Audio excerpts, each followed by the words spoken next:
Mark Carney gets confronted for his tax evasion. Pierre Poilievre puts forward another plank of the conservative platform, and Mark Carney walks back a statement he said about Donald Trump in the United States. Welcome to the Canadian Shield. My name is Sterling. I'm your host.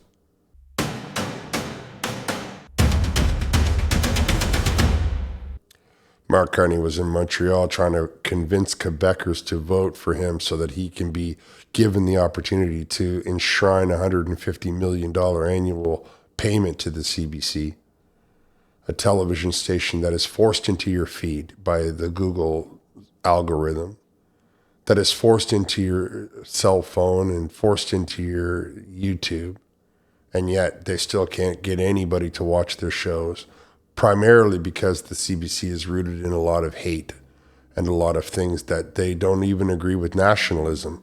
The CBC doesn't believe that Canada should be a country that has a history, has a heritage. They are right there demanding that all of our heritage get ripped down. However, I'm sure I'll get more opportunity to talk about the CBC and how terrible they are with money and how terrible they are with trying to bring Canada together, though they're out there saying, oh no, we're the thing that binds Canada together. Mark Carney, however, was asked about his Brookfield company registering in Bahamas so that they can avoid paying taxes in Canada on any of the resources or any of the revenue that they generate off of Canadian dollars. Good morning, Mr. Carney. You were at the helm of a company that quite clearly registered much of its business in Bermuda to avoid paying taxes, including, as CTV News reported, registered to an address of a bike shop in Bermuda. You have said that this is the way the world works, and that in the case of pension funds, that leaves more money for pensioners. But in this case, it looks like just plain tax avoidance. This may be a legal practice, and as you say, as the world works, but is it ethical, Mr. Carney? First off, I'm no longer at Brookfield. Secondly, this follows their arrangements follow the rules, including the tax rules of this country, other countries. And thirdly, as you mentioned in your question, that the structure is organized so that Canadian pension funds can get the most benefit for those pensioners, which are teachers, retired first responders, and public servants. Thank you. Because people like Mark Carney get together and they make up the laws, right? That's why. They make the laws up to suit themselves. This is what you always hear about. You hear Jagmeet Singh talking about it, but he supports the Liberals 100%. I have done a video on this. I have told you all that what Mark Carney leaves out of his answer is all of the profit that Brookfield makes, they don't pay a single tax on. So they're taking money from Canadians, making money off of it, giving a little bit back to the Canadian person that they took their money from, and keeping all of the tax revenue. They don't pay a single penny in tax on what Brookfield has made, on their profits. They're literally sponging off of the Canadian economy, pulling Canadian dollars out of the Canadian economy so that they don't have to pay taxes on it. You did not really respond to the question as to your opinion as to where, if it was ethical, but let me follow up on that. You wrote a book, Values. The thesis of that book was that capitalism or markets left to their own devices don't help humanity. For years, your party, the Liberal Party, has promised to stop the practice of tax avoidance that Brookfield and other companies have engaged in. Do you have the tools to do that? You said so. When are you going to release and tell Canadians what those tools are, and when will you implement them? In terms of having a fair tax system in Canada, including for corporate taxation, it's absolutely a priority of my government. If we are re-elected, it'd be a priority of our government to ensure that our companies are paying their fair share of taxes, and that, above all, that those taxes that are at the resources that are at the disposal of the government, that they're being put in place for the purposes that Canadians want. And today is about making sure that those scarce resources are used to reinforce our culture in an independent CBC Radio Canada that provides vital information in all of our communities, and that helps to build this vibrant culture. And we couldn't be in a better setting, I think, than in Montreal to point to that culture that lives and breathes and is so crucial to our national identity. Thank you. Next question. Good morning. Bill Curry from the Globe and Mail. Following President Trump's tariff. Well, at least she confronted him. I think that's the first time the CBC has confronted a sitting prime minister in 9 years. They don't seem to really try to hold their feet to the fire at all. And I'm sure that they only try to hold his feet to the fire this time because they realize how bad their ratings are. And even though Google is forcing them into your feed every time you do a search, they're not doing well with the viewership. That's what happens when you merge companies and government, I guess. Otherwise, Mark Carney didn't answer the question the second time either. He just said a bunch of buzzwords. He wants you to believe that you're going to direct where he spends that money, when everybody knows that the first thing he's going to do is just make more money for him and his friends, while the rest of us are crammed into tiny little shoe boxes that he'll try to convince you are living in Shangri-La. And then the rest of Canada, the other parts of Canada, the wide open parts of Canada will just be him and his rich friend's private playground. Former Reform Party leader Preston Manning recently wrote that if Canadians vote for you, it's a vote for Western secession. I think such dramatic comments are unhelpful at a time when Canadians are coming together, and that is the sense in the West as well. I would note the leader of the opposition encouraged greater unity. This is a time when we need to come together as a country.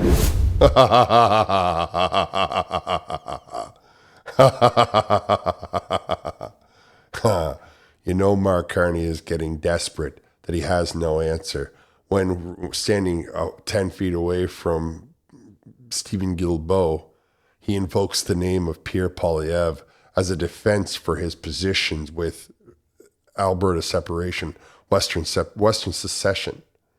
Come on. Are you kidding me? Are you serious that your answer to this question was, don't you know that Pierre Poilievre thinks that Canadians should unify?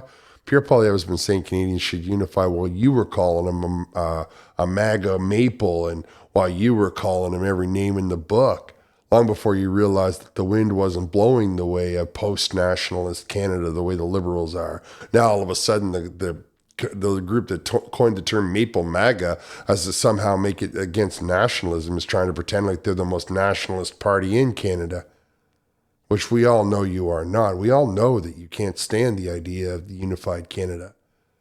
And the idea that you're going to invoke the name of Pierre Poilievre as saying, see, he's doing it too, your far left desire to appeal to authority. Ashley Burke, CBC News. Good morning. You have talked about this, the old relationship when it comes to the tight military and security cooperation being over. So what exactly are you picturing, and what does that mean for NORAD? Well, first and foremost, what I've emphasized has been the commercial relationship, the trading relationship. As I just said, our military and security relationship is still, with the United States, is still our most important one, without question. So I didn't declare the end of that, and I'm not declaring the end of that. What I have... Oh my God. Come on. What a flake. Anybody that votes for this guy will get the same treatment. The second that he doesn't need you, he will pretend that he hasn't been talking about anything that he promised you. He was trying to say it's a commercial relationship, but not a military relationship. Mr. Elbows Up. Mr. Elbows Up is trying to claim that it wasn't about anything into the physical conflicts. Am I the only one who understands what the term elbows up means? I don't think I am. Apparently, he doesn't understand what the term means. Clearly, he thinks that he can backpedal on all that veiled aggression and then try to convince you that, no, it's just about trading, partner. The fact is that there's no way in the world that this guy understands what politics is. He thinks that if you question him in any way, shape, or form, that you're the problem, not him. He doesn't have the skill set to be a politician. It is not the same thing as negotiating a contract. It is not the same thing because in those situations, the money buys everything. In politics, that's not the case. If that were the case, the Americans would have bought us 100 years ago. He's not qualified, he's not capable, and he is dishonest. Like, oh no, I wasn't talking about the military. It's just like, so you believe that you can just run around threatening the United States and somehow they're going to come to our aid when we need them? That's your version of diplomacy? Would you do it for anybody if they talk bad the way that you talk bad about people? I don't think so. Now we'll look at a contradiction. We'll see Pierre Poilievre is confronted by a couple of members of the press when he was in Kingston the other day. And of course, we all know, anybody that's a regular follower of Pierre Poilievre knows that he shreds the press all over this country. And it's important for us to see the contrast between one politician who crumbles under the slightest bit of pressure and start to contradict everything that he has to say, and the other one who can roll with the punches. Great. How did you like our rally yesterday? It was nice. Big crowd. Very big crowd. How many people do you think were there? 3,000 to 4,000. It's pretty big. When was the last time you had that in Kingston? It's been a while. But I understand too that a lot of your supporters came out from across the region as well, not just this riding. So that was nice of them in this rain. It was a rough night to drive in.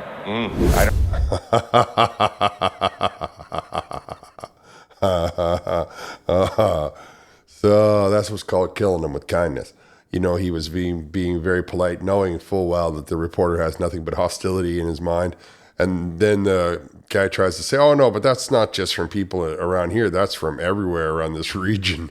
Then Pierre Poilievre burned him. He goes, oh, yeah, with that bad weather, people still drove over here. That's really nice of them. And I suppose it is nice of them. I'm just thinking in my mind's eye how badly that guy would have been tripping over his own tongue when Pierre Poilievre said that to him. Well, first of all, you omitted from your question that Mr. Patterson renounced conversion therapy years ago. And so the question is not accurate. Our vetting process is stronger than all the other parties. That's why we have a zero tolerance for anyone who acts unacceptably. This is the exact opposite of what we saw from Mr. Carney, who tried to keep on as a candidate someone who had asked for his conservative opponent to be handed over to the Chinese Communist government on a bounty to be imprisoned or maybe murdered because he was a dissident against that government. Mr. Carney said that it was a teachable moment. He's right. It taught all of us that Mark Carney will never put Canada first. That was a despicable thing to do. There's no way that you can consider Mark Carney to be a leader if he's going to allow his party members to run around making those kinds of threats. And we have to ask ourselves, with all the connections that Mark Carney has to China, who was really pulling the strings and who was really telling him what to do? I mean, let's be honest. Let's just lay the cards on the table, because that was despicable, and nowhere does that belong in Canadian politics.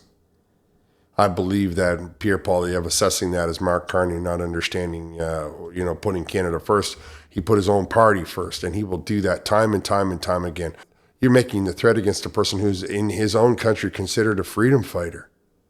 It's just unacceptable. It's not the way Canadians should be behaving, especially Canadian politicians who claim to be the leader of the country. I mean, technically, he's the prime minister, I suppose, but he doesn't really show much in the way of leadership. Despite the bad weather and the hostile press, Pierre Poilievre found the time to make an announcement from his platform, a plank of his platform, and I personally think it's a really good one. That's why I'm announcing today that a new Conservative government will eliminate the federal sales tax on Canadian-made automobiles. Everyone who's looking to buy Canadian, to support Canadian workers, will be able to save money as a result of this announcement.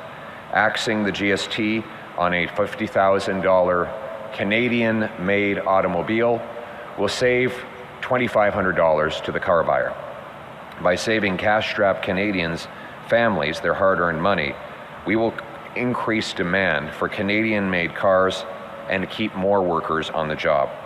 And I'm calling on the premiers to match our policy and remove their portion of provincial sales tax on Canadian-made automobiles.